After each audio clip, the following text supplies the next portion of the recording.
Berlioz, 22nd of December 1833. Paganini came to see me. He told me that he had a Stradivarius viola, a marvellous instrument which he wished to play in public, but he lacked the right music. Would I write a piece for him? You are the only one I would trust with such a commission, he said. I replied that I was more than flattered that I could say, but that to live up to his expectations and to write a work that showed off a virtuoso such as he in a suitably brilliant light, one should be able to play the viola, which I cannot. No, no, he said. I insist. You will manage. I can't possibly do it. I am too ill to compose.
Paganini's Grand Viola, or Contro Viola, as he sometimes called it, is first mentioned in a letter which he wrote in Paris on the 28th of February 1833.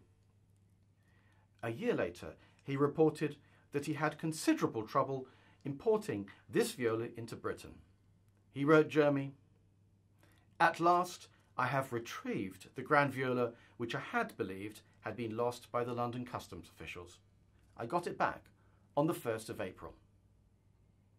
On the 28th of April, the Times reported, "Last night, Signor Paganini introduced a performance on the viola, which was the first time that he played this instrument in public." The viola that Peter's playing is made by Barak, who around 1700 is probably the preeminent violin maker in London. It's much, much larger than a conventional viola, and one of the particular things is that the ribs are so very deep, with these intricate folds just here and here, which actually make the instrument very easy to play. This, despite having the deepest ribs I've ever seen on a viola, by the time we get to the end of the viola, it's actually one of the thinnest set of ribs there are, so this fits beautifully under the chin. What this instrument was originally designed for will remain a mystery, I think. There's nothing in the musical record from London in that period which implicates the use of an instrument like this. A little bit earlier there's Purcell's Fantasias, which this could be useful for, And if we go back about 40 years or so to the orchestra of Jean-Baptiste Lully in Paris, the Cant de Violin, which is a viola kind of instrument sitting between the viola as we know it and the cello, is an instrument which would certainly have been familiar to players at that time. No surviving examples of that exist, but reconstructions of that come out to something that's remarkably similar to this. Barak Norman himself is an extremely interesting maker. The instruments that he made are amongst the finest of the sort of 1700 period, and one sees on viola da gamba that he made incredibly intricate marquetry tailpieces and fingerboards, and an awful lot of decoration showing incredibly high status. This instrument seems at first to be rather dull and brown, but on the back of it we have his monogram, which is the letters B and N for his initials, doubled and put over them. These are quite rare in London, but they come from Huguenot silversmiths who came over after the revocation of the Edict of Nantes, and we see those in personal seals, we see them in silverware, and we see them on Barak Norman's instruments. Barak Norman has a leading role amongst a group of makers who occupied the area of St Paul's Churchyard around St Paul's Alley from the middle of the 1680s until the 1720s. In fact, the community carries on right over till the 19th century, but that's when it finds its heyday. Its heyday is actually the same period that St Paul's Cathedral is being built, so the building starts in 1688 and doesn't finish until 1714. So at a time when they're actually the most populous area of instrument makers in London and arguably in Europe, beating Paris and Venice even, it's at the site of a big construction works. They're so integrated with St Paul's Cathedral that we know, for example, that Nicholas Hawksmoor, the assistant architect for the cathedral, owns 2 viols, I think, by Barak Norman. And one of the very interesting things about this instrument is that the head is, although it doesn't look unusual for an instrument maker's carving, actually when we get into the sort of the nitty-gritty of how it's carved, it's quite unlike what you'd expect from a violin maker, and has an awful lot of the habits which we see in architectural carving. So we can take this instrument into St Paul's and see concordances in the wood carving and the stone carving, whereas we don't see quite such clear concordances in other violins in the English tradition. The period up to 1724, which is almost exactly contemporaneous with Stradivari in Cremona, really represents an extraordinary golden period for English making, and with Barak Norman at the head of that, it's difficult to compare him exactly to Stradivari. A little bit later, so 10 years after Barak Norman died in 1734, actually Johann Sebastian Bach is credited with creating an instrument called a viola pomposa alongside the Leipzig maker J.C. Hofmanns. And the surviving example of that, which remains in Leipzig, is rather similar to this as well. So this seems to reflect some kind of pan-European idea, something that we might find in 1660s, 1670s France, something that we might find in 1730s Leipzig, where there's music for it. But quite what this was intended for in the 1700s, 1710s in London will remain a mystery.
When Berlioz came to compose the piece of music for Paganini's Viola, he wrote, "My intention was to write a series of orchestral scenes in which the solo viola would be involved as a more or less active participant while retaining its own character. By placing it among the poetic memories formed from my wanderings in Italy, I wanted to make the viola a kind of melancholy dreamer in the manner of Byron's Childe Harold." The result was a piece of music which Paganini would not play. For when Berlioz first showed him the outline of the first movement, he said there were far too many roasts in it. He was not prepared to play a piece of music where he stood silent for so long. Berlioz takes enormous interest in every kind of instrument, but he's not an instrument snob when it comes to string instruments. He doesn't pour praise on Stradivari violins or Guarneri violins, so that he calls Henry Hill's Barak Norman tenor an incomparable instrument is quite inconsistent with his experience of the instruments played by Paganini by Henry Hill's contemporaries Vieuxtemps and Sainton. And it relates to something rather more special, rather more technological. It actually parallels the kind of vocabulary that he uses in the 1840s when describing the excitement and the possibilities that surround the invention of the saxophone. And in that sense, we see a real excitement in Berlioz's writing about the kind of viola which appeared in 1848 with Henry Hill as the soloist for the London premiere. The instrument in turn references all the way back to 1834, the last time that the English had seen Paganini on stage, and to the premiere of the Sonata for Il Gran Viola. This is as close as possible to the instrument that Paganini was playing, and it fulfills Paganini's ideas of what that large viola should be. In that sense, the instrument comes full circle. It is truly a Paganini-esque gesture, just as Harold in Italy is a Paganini-esque gesture. And in the memory of the instrument, as Berlioz writes, of the incomparable instrument of Mr. Hill.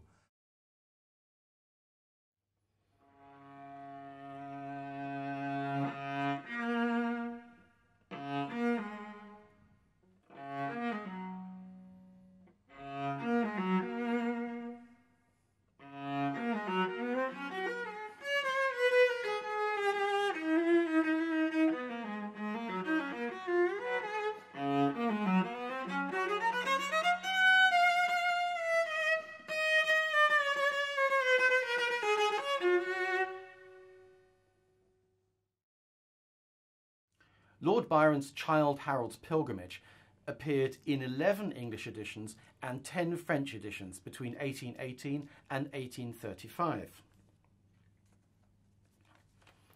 The book became a sort of talisman which romantic intellectuals liked to carry and to be seen carrying. Berlioz remembered sitting under the dome of St. Peter's as a young man reading Byron's work. In his memoirs, he said that in 1831 he met a Venetian sailor who had travelled with Byron. "I was much too pleased at meeting someone who had been with Childe Harold on his pilgrimage not to believe it all implicitly."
Berlioz's Harold in Italy is his second symphony.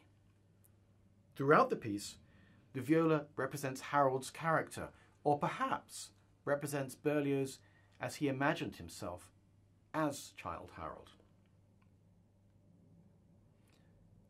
After the first performance, which took place on the 23rd of November 1834, with the Orchestre de la Société de Concert du Conservatoire, a Parisian newspaper satirized the first entry of the viola as sounding like ha, ha, Harold.